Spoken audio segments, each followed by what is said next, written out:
Welcome to the Academy, where we discuss and seek a change in long-term athletic development.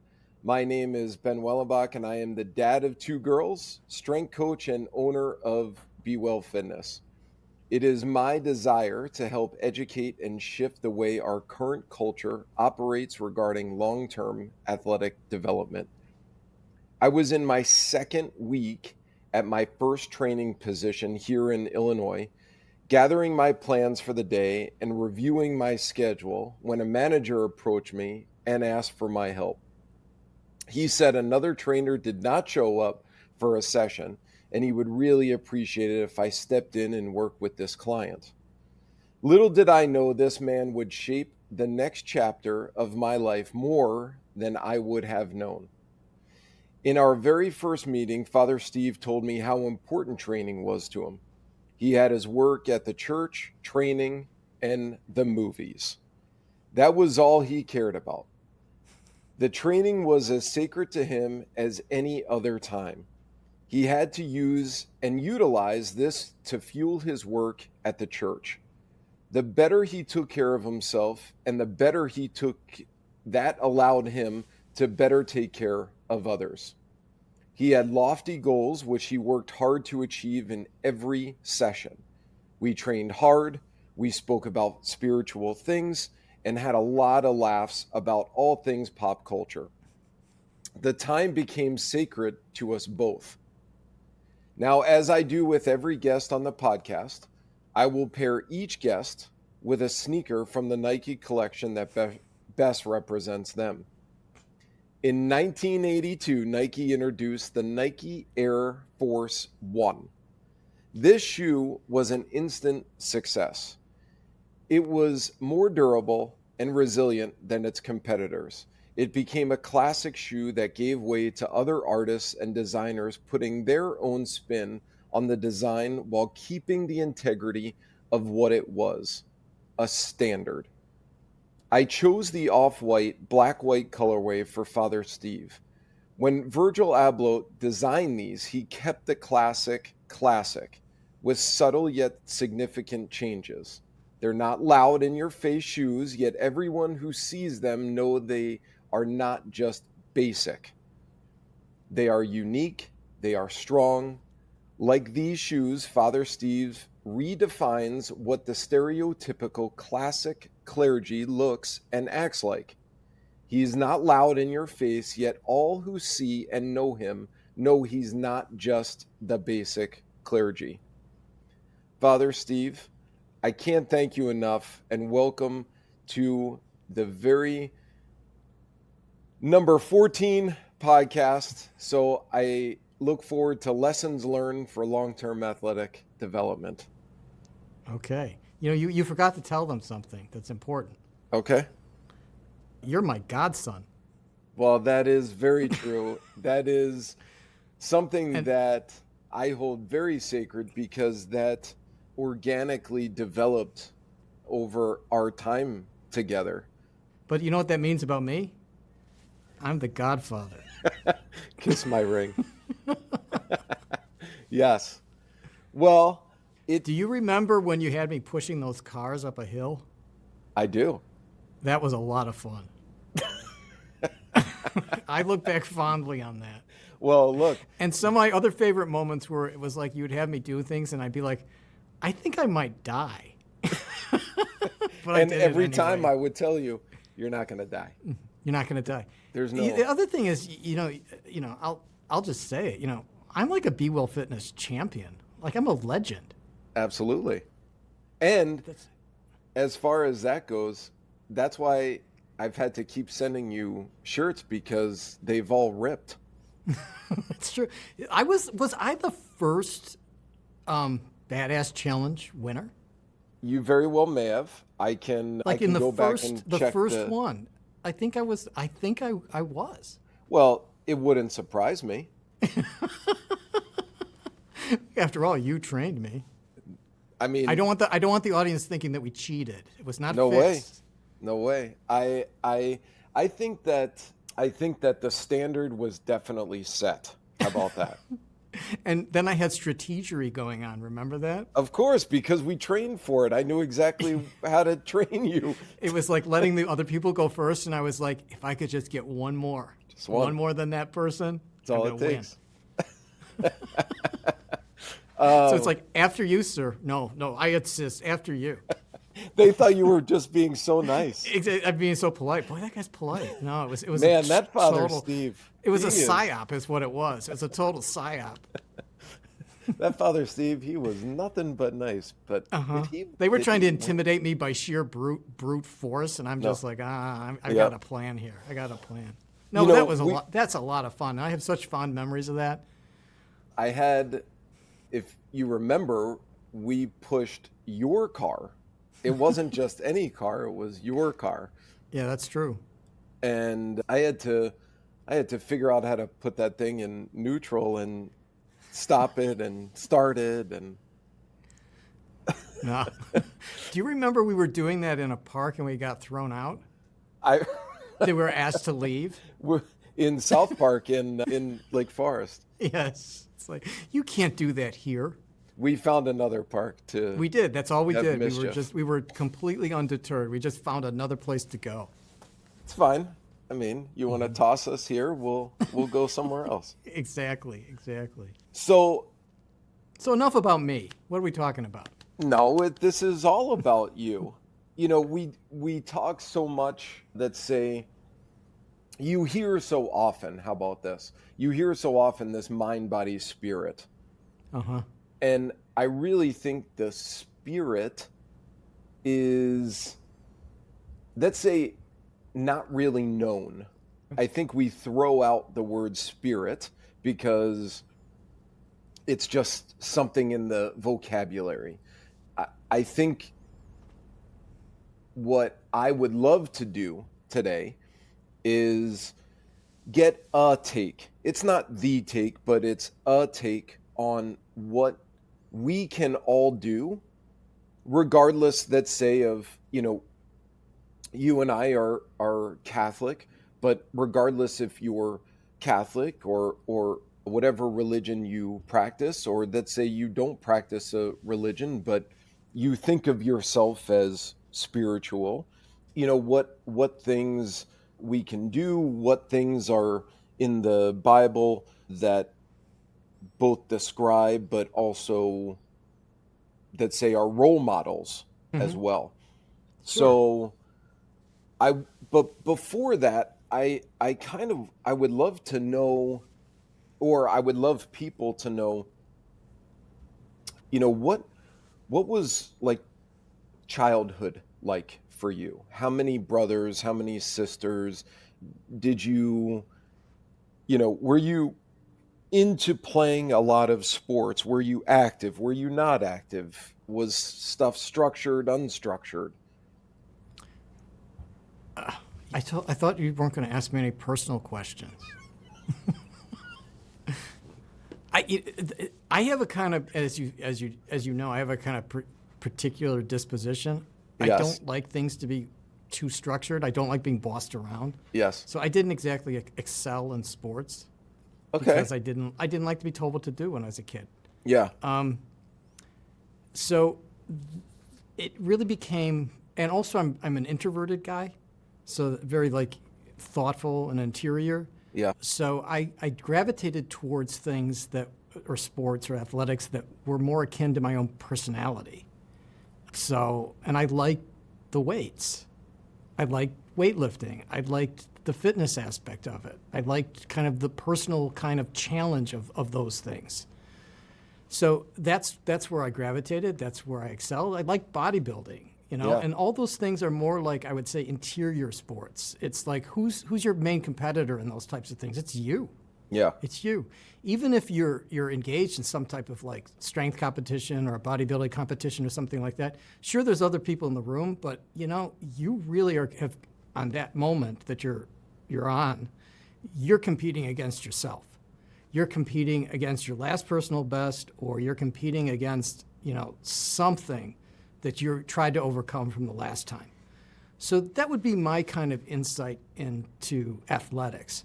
But, I want to kind of riff about something that you brought up first, which is this relationship of the body, the mind, and the soul, or the spirit, as you say. I'm going to call the spirit the soul. It's a little bit more specific.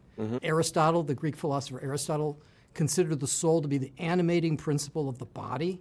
So it's like the reason that we're alive is because we have a soul. So there's a mind, a body, and then there's this animating principle called the soul. Now, if I speak about the soul as a Catholic, there's that. It's an animating principle. But Thomas Aquinas, St. Thomas Aquinas, had this great insight about the soul that I think we miss, because we often think of there's a body, and then there's a soul, and then the soul is inside the body, and whatever relationship that it is, I'm not sure what it is, but it's there. Now, Thomas Aquinas said that's wrong. He said the soul contains the body. It's not the soul in the body, it's the soul containing the body. So it's indicating the totality of who you are, the wholeness of who you are is manifested in the soul, in your soul. So it's putting things in the right perspective. And so you are a composite of your body and your soul, and then you have this mind, this capacity for reason, for rationality, for thought. And you've got to attend to those three realities in your life. If you don't attend to your body, you get sick. And really, you die. It's just like, it's evident all around us. There are certain kind of principles that are necessary for health that we know from biological imperatives that we don't make up ourselves. Like, we're delivered into those things. And if you don't attend to those things, you're going to get sick, or you're going to be weak, or something like that. But there's something deleterious is going to happen to you. And then there's your mind. If you don't engage your capacity for reason, for intelligence, you're going to be ignorant. And the thing is, if you're going to go about the world kind of ignorant, a lot of bad stuff is going to happen. You're going to do bad things, and bad things are going to happen to you because you haven't developed that rational capacity. So there has to be development in terms of your body. There has to be development in terms of your mind. But then there's this spiritual reality called your soul. And that has to be developed too. If you weaken your soul, you make yourself spiritually vulnerable. So that's the way that I would look at it. So you've got this totality, the body, the mind, and the soul, and then don't get the relationship wrong of thinking like your body's a bottle and the soul is inside of it. It's like, no, because then you're missing the point of what the soul is kind of manifesting, which is the soul is the totality of who you are. That's your soul. That's your spirit. And it's in a sense, it's the most important thing about you because it animates everything else. It animates your body. It animates your mind. It's what's giving you life. So that's, I think, the proper way to look at it. And we could go through, all of those things in more depth, but maybe like the next step in this is to talk about the development of the body and, why that really matters. I don't know. Yeah, I mean, I think first of all, your point about what your own, let's say, personal interests were, or I should say are, speaks to your expression of your spirit or your soul. It is what you value, what it helps you express out, not just to yourself and your own self-worth but also to the world. And I absolutely consider, anybody that kind of knows anything, bodybuilding is a sport unto itself. It has very rigorous demands, and it is, as you said, very internal. It is very self-driven. So I suppose, that your definition of spirit or soul really clarifies so much for me, at least. I think where I'd like to go is just in the Bible a second, if I may. In the Bible, there are some key figures that resemble athletics or qualities of longevity. Paul emphasizes the need for discipline, endurance, and perseverance toward spiritual goals. David in the famous story of Samson overcoming, insurmountable odds. Samson himself for just his overall strength and the need for strength and courage in the face of adversity. You mean David and Goliath? So David and Goliath. Oh. Then there's Samson. Sorry, Samson. Yeah. What do you think of those examples that I just used? And do you have others that you pull from yourself in your own health pursuit? It's interesting, that you bring up the Bible, because the Bible is a very earthy, body-oriented book, collection of books. It's like it's everything that's happening there is happening in the raw facts of life.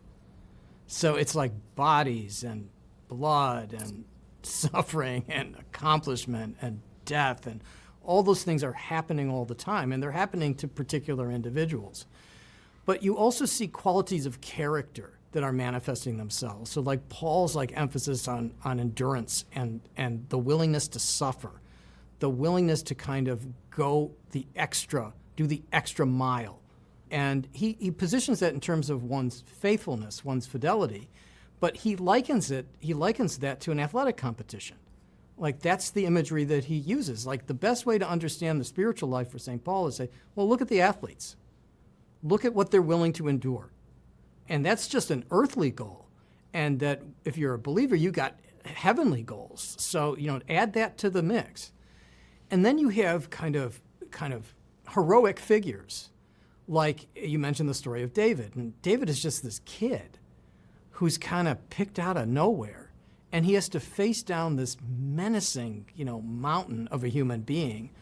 And he can, the story is giving the intimation that he couldn't fight him with armor and a sword or anything like that. He's too little for that. And so he brings the giant down with his sling, but it's not just him bringing it down with a weapon. He's bringing the giant down because he thought it through. So he's engaging. It's like, I got to think this thing through. I've got to have a strategy for this, or I'm going to die here.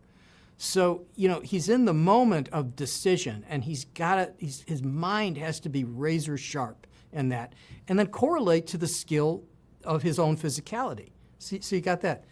And then Samson's like quite a character because he's kind of a brute. So he represents kind of brute force, brute strength. And it shows the kind of what you can accomplish in that, but also the limitation of it. Because it doesn't really end well for poor Samson in the end.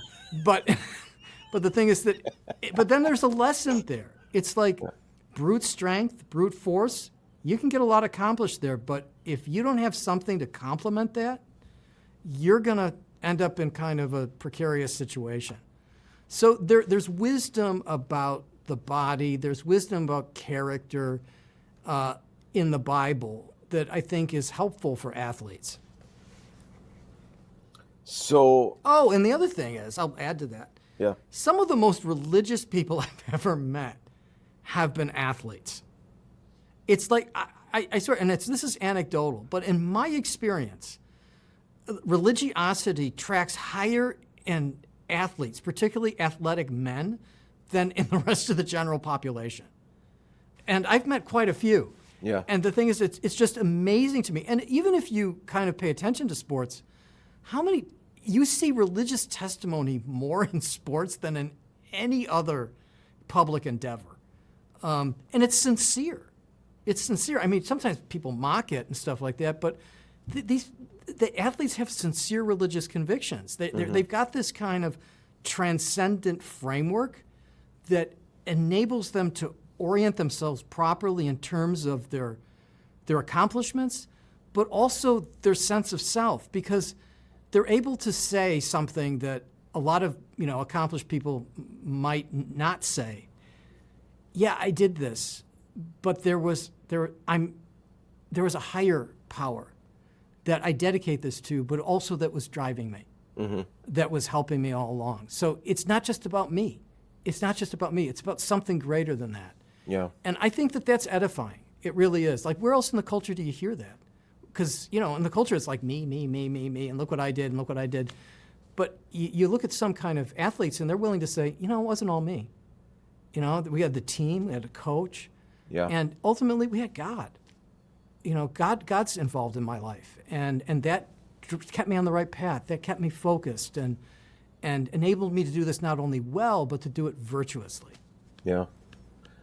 So let's tap into that just a quick second, because whatever sporting events you've seen, and certainly the folks that are watching or listening to this have all witnessed athletes before games, during games, and even after games gathering as, communally in prayer.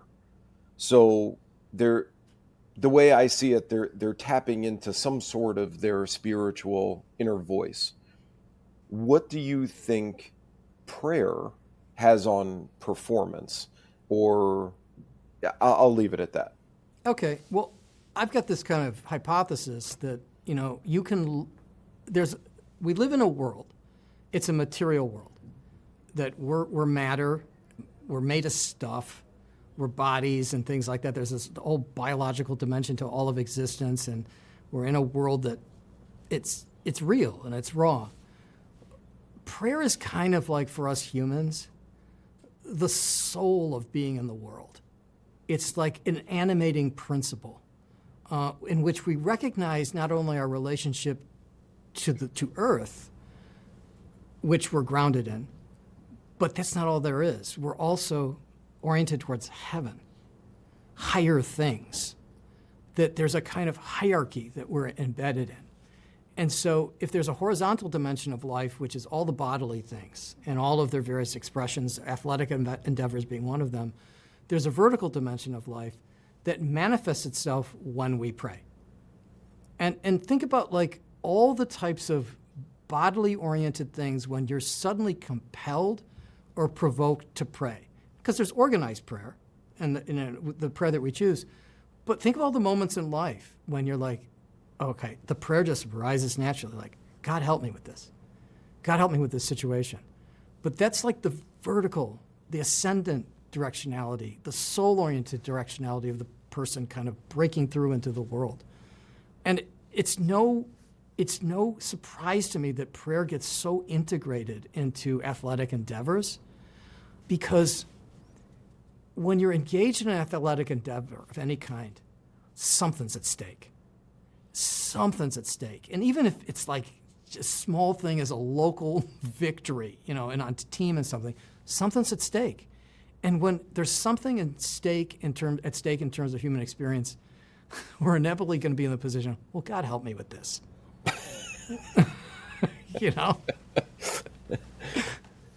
Well, I see prayer in many different flavors in regard to like chocolate. Like vanilla. Exactly.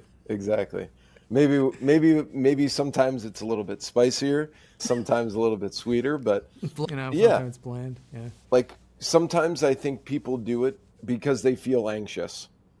Uh-huh. And this is a way to, settle them down so that they can focus. I also think sometimes prayer helps them focus in it of itself. We Catholics have this prayer of the rosary that like it is just repetition over and over. Yeah. And it takes a little bit of focus, but it's very meditative. So yeah, but you know what that reminds me of? Sets and reps. Exactly. Yeah. It's just like the more some Catholics are going to think you're over the top, Father. Rosary is sets and reps, man. It is. It's sets and reps. That's exactly what it is. But the thing's there's a similar principle involved. It's like when you were training me, or you train any of your clients, or any of the student athletes. It's like there's a lot of repetition. Yeah. Like, do it again. Let's do it again. And what is that doing? It's transforming you. So it's making you stronger. It's making you more agile. Mm-hmm. It's making you more resilient. Yeah. all those types of things. So there is this dimension of prayer that, as you mentioned, involves repetition. That's what it's meant to do for you spiritually. And then again, getting back to my earlier thing, that the totality of the body, the mind, and the soul. What you're doing to the soul should have impact on the body. What you're doing to the body should have impact on the soul, your mind too. That's all related to one another. And learning, like when you learn things, there's a lot of repetition. You need to memorize this. This is something that you need to remember. That's what learning is. Right. So it's clearly all of that is correlative. And we could spend the next 2 hours unpacking how all the different kind of methods of prayer have a relationship to things that we also do bodily or in terms of our thought. Well, what you just said makes me consider, and tell me what you think of this. Would you consider spiritual life, prayer included, a skill that you develop, meaning something that someone needs to develop like any other set, rep, physical, or like you were saying, learning process? I'd call it a habit. Okay. That you develop the habit of prayer, which means that you intend to integrate it into the totality of your life. So that the dimension of prayer isn't just something that you do occasionally, but it's integrated into who you are. That's what habits do. So if you develop the habit of exercise, of fitness, it becomes an expression of who you are. That's what it is. That's what you're doing. I'm bearing this thing so deep into who I am that's how I'm going to benefit from it. And in a way, it's got long-term consequences. The commitment to prayer, which develops the habit, has a long-term consequence for your life. And it would be the same thing with weightlifting or bodybuilding or fitness or exercise or training for a sport. You're going to get this thing so deep inside of you that it becomes self-expressive. Yes. It becomes a way to define you, or to be defined by. Yeah. Do you think of or pray to any saints regarding longevity and strength? There's certainly Saint Sebastian, which is widely known for his association with athletic endeavors. Mm-hmm. Certainly there's Saint Michael too. Maybe it's a two-part question. One, if you could define what is a saint and why that is maybe so important for the soul, and then if there are any in particular that, if they drive your training, or if you would like to use other examples of, people from a longevity standpoint that drive them. Mm-hmm. Before I answer that question, can I tell you a story about St. Michael? Please. St. Michael is the archangel, and he's depicted in like Catholic iconography or visually as defeating the devil, usually with a sword or a spear. Okay. But if you look at the legends, the stories about how St. Michael defeated the devil, it was a mind game. Like, he didn't use, muscular force. It was the devil presented himself as the one, look at me, I'm just like God. And in the confrontation with Michael looked at him and said, who is like God? And that's seen as the instant the devil fell from heaven, because he asked Satan a question that he could only answer, and that whatever this thing I'm saying that I'm not, and it was a wounding of the wound that he inflicted on him was his own pride. So getting back to our earlier thing, you got to develop your mind too. When you're in the midst of the game, and the game can have severe consequences. In this case, it's a spiritual it's a spiritual battle between evil and good. Look to Michael. He could have engaged the devil in hand-to-hand combat, but he didn't have to because he figured something out that I could defeat him with a collection of words. So it's just an interesting thing for the listeners. Okay, now the other thing, phrase the question for me again. So whether you want to use a personal example for yourself. Okay, so this was about the saint. This was about the saint, right? Yes. Okay, so in the Catholic faith, we talk about a saint as someone who's possessed of or has heroic virtue. So in the Catholic way of looking at things, there are 4 natural virtues: prudence, justice, fortitude, and temperance. Okay? And those are things that, in order to be a well-ordered person and to have a well-ordered society, people have to develop the habits of prudence, justice, fortitude, and temperance. Okay, those are natural things. But then we have these things that we would call supernatural virtues, which are called faith, hope, and love. And those are things that God gives to us. But you have to habituate yourself to them. You have to develop the habits of those things. And so we all have access to those virtues, and we can all develop them. The difference between ourselves and a saint is that they have habituated themselves to the natural and supernatural virtues in a way that we identify as heroic. Okay? I'll give you an example. So most of us will never have to make a life or death choice in terms of our religious conviction. Nobody is holding a knife to our throat and saying, do you believe in Jesus or not? Because if you say you do, I'm going to slit your throat. Okay? We don't have to do that. But a saint is someone who's gone through that crucible and come out the other side. And they said, go ahead, do it. Because I'm going to make an act of faith that no matter what happens, I'm not just going to be dead in the ground. And no matter what happens, this seems like a really, really bad thing, but a greater good is going to come out of it.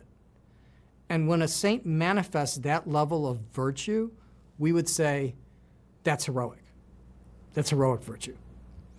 Or another example would be somebody who's like, we all kind of like, we all practice, if you're a believer, you practice your faith to a certain extent, but you might have a cap on it. Like, yeah, I'm religious, but not that religious. But then you have somebody like Mother Teresa of Calcutta. It's like, I want to serve the poor. And for a lot of us, it's like, serving the poor means you write a check, or you go volunteer somewhere, and then that's done and you get back to your ordinary life. But she had this conviction that, no, that's not enough.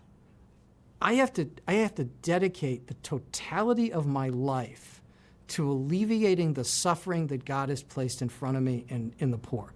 And that's what she did. So her whole life became about that. And that to us would be a saintly thing, evidence of heroic virtue. The elevation of prudence, justice, fortitude, and temperance, and the elevation of faith, hope, and love. And when you see that elevation happening, the church or the Catholics say, that's a saint. You're seeing a saint. The development of the virtues is something we all should do, but when you've got a heightened kind of expectation, heightened kind of habituation to those things, you might just be a saint. Now, how does that relate to athletics then? Oh, here's the connection. Okay, we refer to the saints as the noble athletes of Christ. That's the way the church refers to saints, the noble athletes of Christ. So it's like, and it's using Paul's thing. It's like the saints are the people who, like an athlete, will engage at great risk and even damage to their bodies to attain excellence in a particular endeavor. And so that's why we say, oh, it's not just a heroic accomplishment in the saint, it's this noble athletic accomplishment in the saint. Yeah. You can put that in your pipe and smoke it. It's a great connection because, I think that is quite frankly why so many athletes, especially like the pinnacle or apogee of athlete, is seen in such high regard. Yeah. Because we see them doing something that we can't do ourselves. You know, that because you see this in the people that you train, there is a kind of genetic potential that you can hit a ceiling at. Like, I'm never going to be Mr. Olympia. It's like the genetic possibility is not there. Okay? But you can actually attain a great level of excellence in an athletic endeavor through engaging it, engaging your own full potentiality of it. It's like you shouldn't see that the limitation as a reason to quit. You should see the limitations as something that you have to kind of confront in order to overcome. So you bring up a big sticking point in the current culture of development. At the age of 13, 70% dropout rate in athletics for kids. And that is a staggering number on many fronts. One, because what are they going to do if they're not being active? Let's just say... Here's an insight, just to interrupt you for a minute. What else happens when a lot of people are 13? You're absolutely going through puberty. Yeah, but what do they get? They get a black box put in their hands by their parents and say, here's your phone. Correct. And what else is happening? A heightened use of screens as a mean of mediating knowledge and their relationship with the world. Yes. And so the thing is, of course they're dropping out. Because you can have the kind of elation of victory virtually by playing virtual games rather than real ones. And the temptation is almost too much for most people to bear. And so if you know, again, if my postulation is correct relating to your statistic, that makes perfect sense. We've set it up that way, that they're going to drop out. I think that is a major factor. I don't think it's the only factor. I think the other factor has to do with, let's say, how certain organizations are set up, how the whole development system is set up. But what brings to mind what you said about, well, really what it comes is just one word. It's fortitude. And I believe that is a skill. I believe it is a skill that you can develop. Maybe it's a habit, if you would prefer to use that. I say that it's a virtue. And okay. A virtue, if you have a virtue, it grows in proportion to the manner in which you habituate yourself to it. So you want to have greater fortitude, you got to practice fortitude. You want to improve your cardiovascular endurance, you got to run. You want to get stronger, you got to lift a weight. You want to accomplish greater kind of momentum on the field or something like that. You got to learn how to do that. Someone's got to coach you to do it, and you've got to engage in that to develop that capacity. And it's the same thing with the virtues. And if you're never pushed to be prudent, if you're never pushed to be courageous, if you're never pushed to be just, if you're never pushed to moderate your passions and your desires, well, guess what? You're going to be really bad at all of those things. Because in a way, you're going to be weak. You're going to be weak. It reminds me of a story this friend of mine once told, that his nephews were playing these like virtual football games. Mm-hmm. And my friend used to be like a college football player. And he's like, well, why don't you just go play football? And they're like, oh, if we did, we'd be so good at it because we're so good at this game. And so he took them outside and had them run through drills and was tossing the football at them. and they just collapsed, because their sense of reality was completely skewed. They just thought, oh, since I'm watching on the screen and I'm playing this game, I have a skill set that I could just suddenly apply in the real world. And of course, it was ridiculous. He said it was just pathetic. Well, I have a very similar story that I think you'll appreciate in the same way. So years ago, when the Nintendo Wii came out, so like Yeah. that interactive, gaming system that they say you needed to be physical to play, there was Wii Golf. And I went to a friend of mine's house and he's playing it. And when I golf with him in on an actual course, he is on average he'll shoot over 100. On average, I'm in the 80s. And for this Wii Golf, he gets on and he is just kicking my rear end, like to no end.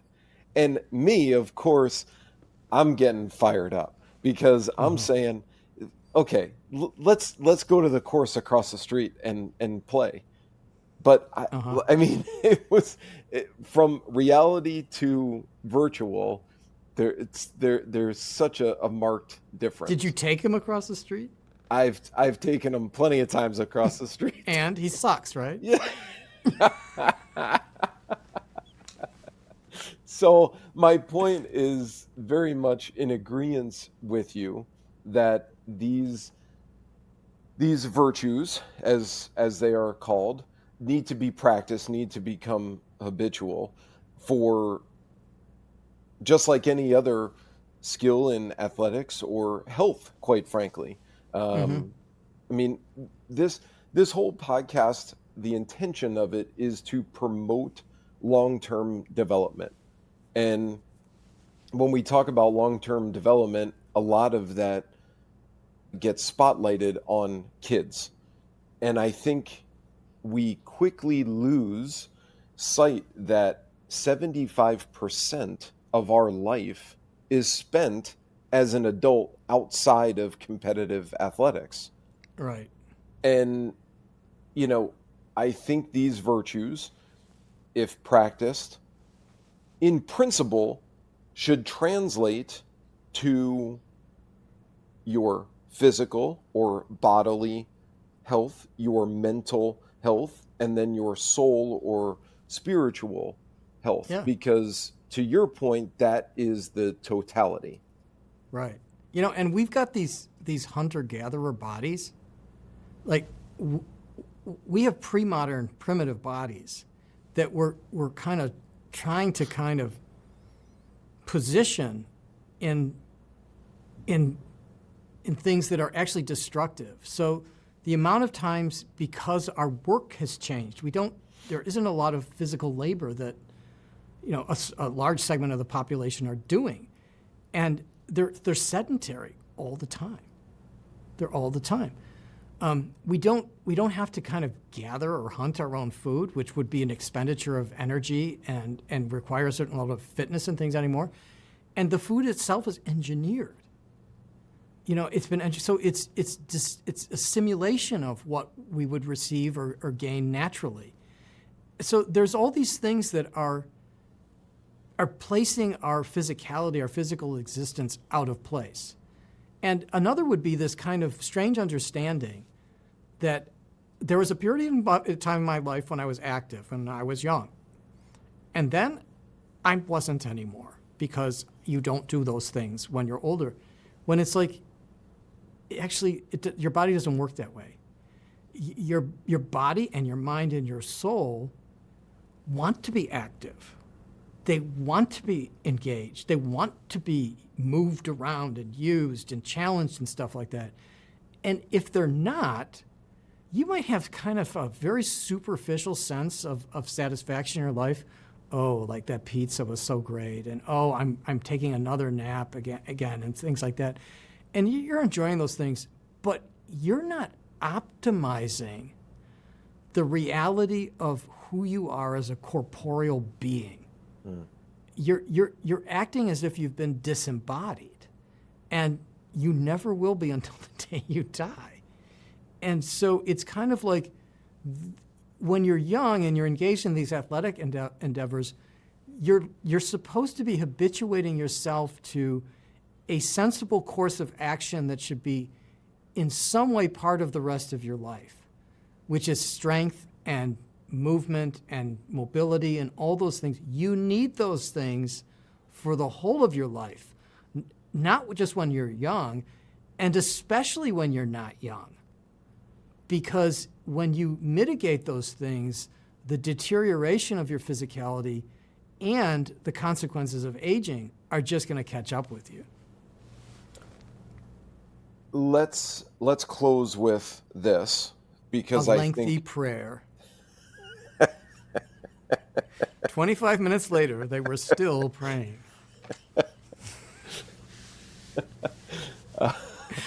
it's like a bad Simpsons episode.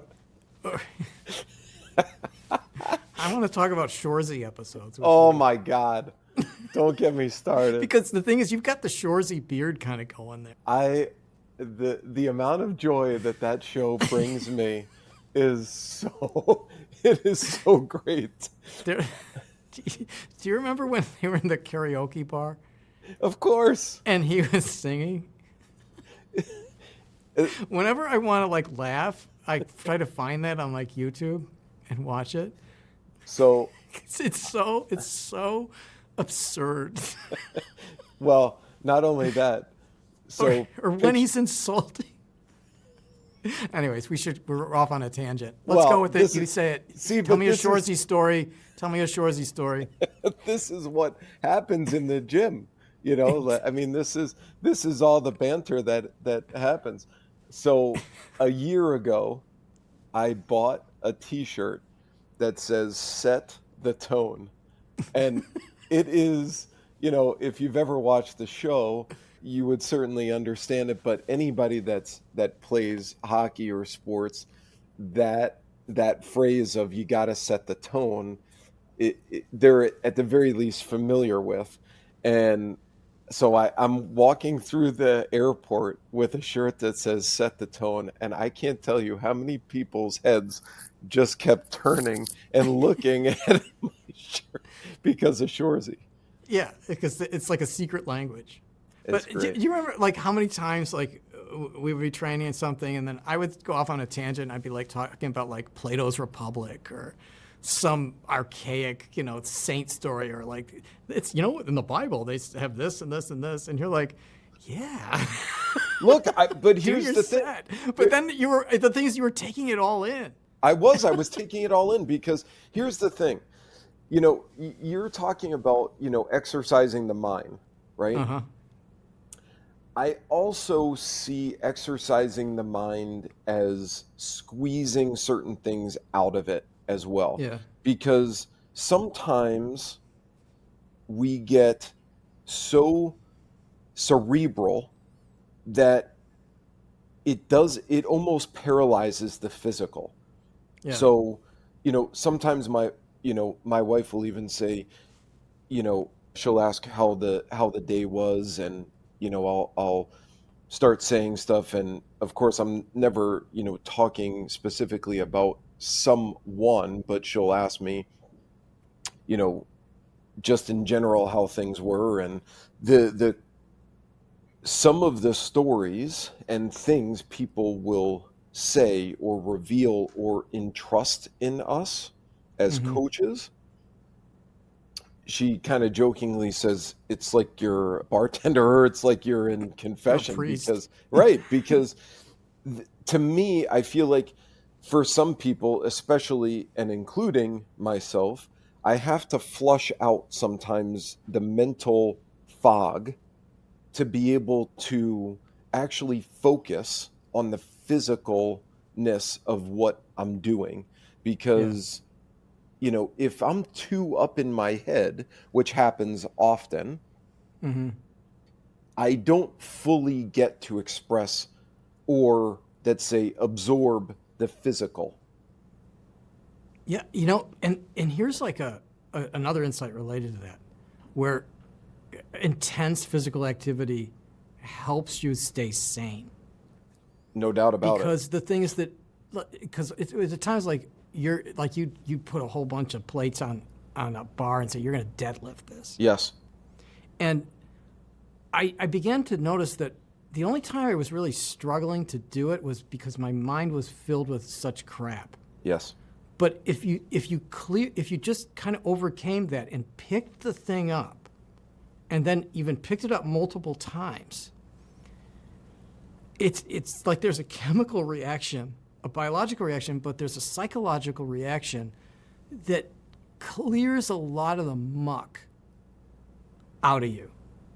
And it's like a kind of calm and focus is restored. And so there's all these benefits to kind of physical activity, particularly intense physical activity, that I think are appreciated, but oftentimes underappreciated.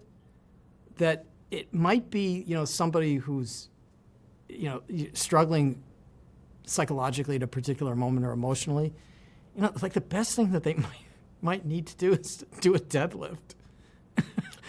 There might be no other recourse than that, and I'm not trying to be facile or superficial about it, but I'm saying there is a benefit to physical activity that goes beyond the mere like I'm using brute force to lift something. And it just plays itself out when you really engage yourself at a more intense physical level. A lot of things, you gain a certain level of clarity as a result of it. If strength and conditioning is anything, one of my favorite things is that it's the ultimate equalizer. You can't fake it. 300 pounds here, just north of Chicago is 300 pounds where you are in Minneapolis. I mean, it's that way in China. It's that way in Iceland. 300 pounds is 300 pounds. And you either say you can do it and do it, or you can't. And the beauty of what you're talking about is the inherent, let's say, maybe immeasurable or maybe subjective benefits of being in shape and taking care of yourself, because there's a level of confidence. There's a level of self-worth. It's not subjective, like it's just you're making it up in your mind. It's objective. Yeah. It's a biological process that the body relies on to keep you healthy. Here's just, we're running out of time here, but, when I did a contest prep for a bodybuilding competition years ago, I had to radically adjust my diet in the most austere way possible, okay? And it was hard. It was hard. And then you begin craving can I just have a piece of bread type of thing? But your diet becomes very, very regimented. It becomes very, austere, and everything. But you realize as you're going through it, I didn't need all this other stuff. I don't need this kind of constant pursuit of, wouldn't this taste good, or have this, or something like that. And then when I had done the competition, which I won, and and it was over, my palate had completely changed. And it reordered a lot of things. A lot of things related to psychological dependencies and an understanding of the self and things like that, but also physically. It was I kind of relied on I relied on food in a different way after putting myself through that. And, if you can kind of push yourself up against limits, not just psychological limits, but physical limits, it's going to change you. And if you do it in the right way, and that's where athletics really comes in, because it provides you with a structure in which you can do it in a way that isn't just completely harmful. You can experience positive benefits that the dividends are going to pay off for years in that. So that's what we're looking for, longevity.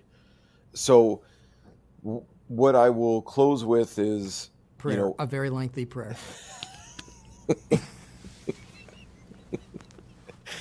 and then rewind to Simpsons and Shorzy, and Exactly. is giving people some resources to be able to support them in this soul, spiritual, that's a habitual training, if you will. And one of the things that I use and have used comes right from the workings of Father Steve and his team, Bishop Barron, and that is Word on Fire. Yeah. They have it via podcast, and there's two different types of podcasts. There's more of an interview type podcast, but there's also sermons on there as well that you can find. They're on all social medias, and YouTube is a big one as well. Is there anything that, I mean, I would just direct people to wordonfire.org. Yeah, wordonfire.org, and you're going to find lots of resources for your spiritual life. They're specifically Catholic and Christian in their orientation, but there's a lot of spiritual wisdom for anyone who seeks. So I would just recommend, if you're looking to kind of build up the soul, visit wordonfire.org, and you're going to find a lot of resources. And then if you want to build up your body and become a champion, you go to Be Well Fitness. Well, we'll work brick by brick on that one. But I really appreciate your time, your energy in this, because I think it is not talked about enough, in my opinion. In fact, I think the spiritual life is almost shied away from at times. Yet now, coming away from this, it is what encompasses us. So I thank you more than you know. Well, I thank you too, Ben. And the next time we get together for this, we're going to debate non-functional and functional training and which is better. Done. I hope. Right, I hope. Thanks you, for this. I Thanks hope for you this bring opportunity. it. I appreciate it. I really appreciate it myself, and we'll talk soon. All right.